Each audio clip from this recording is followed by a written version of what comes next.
Now, one lawmaker said today that Trump is guilty of poisonous words that risk inflaming tensions. But Prime Minister David Cameron has already said that he doesn't want to ban Donald Trump from coming into the UK. So what's the point in having this debate? Well, there was a petition signed by some 600,000 Britons. And when a threshold is crossed, Parliament's obliged to debate.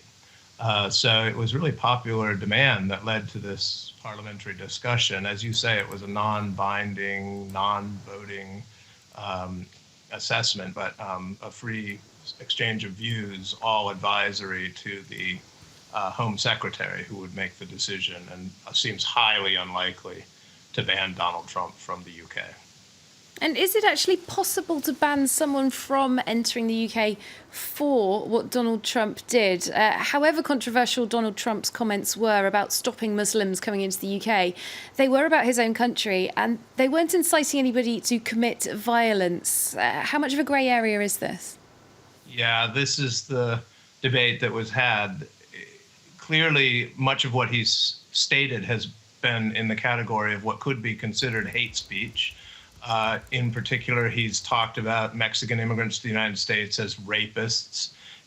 He's made comments about the menstruation of a woman journalist who was interrogating him in a debate.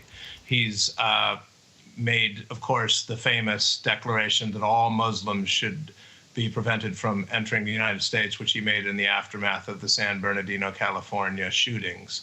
And the question then is whether it's hate speech in general that is open to a ban on somebody entering the UK, in which case, of course, there would be legions of potential candidates to be banned, or whether it's the kind of hate speech that immediately endangers public safety and is going to lead to lawlessness in the UK and that sort of thing. And most of the MPs seem to be in that category. They also were very hesitant to ban somebody who might well be president of the United States in a year.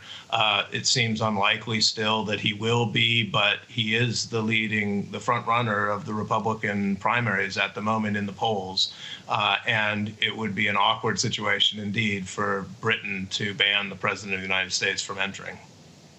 Now, Donald Trump is known for not just not shying away from this kind of controversy, seeming to actively court it. A debate about him among British lawmakers, though, is another level of reaction, though. Do you think what's happened today in London might make Donald Trump think twice about what he says in the future? He's not a man who thinks twice about what he says. If the right to freedom of speech means the right to be an idiot, then Donald Trump is exercising it liberally.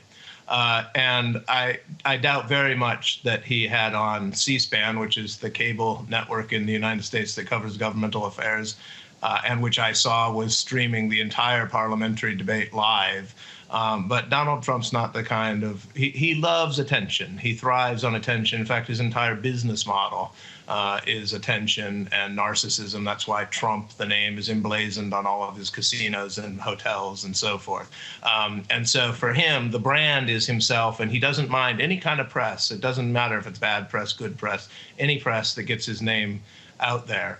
But on the other hand, this is not a man of deep reflection or profundity, and he's unlikely to change his ways based upon what he would undoubtedly see as a irrelevant foreign European debate about him.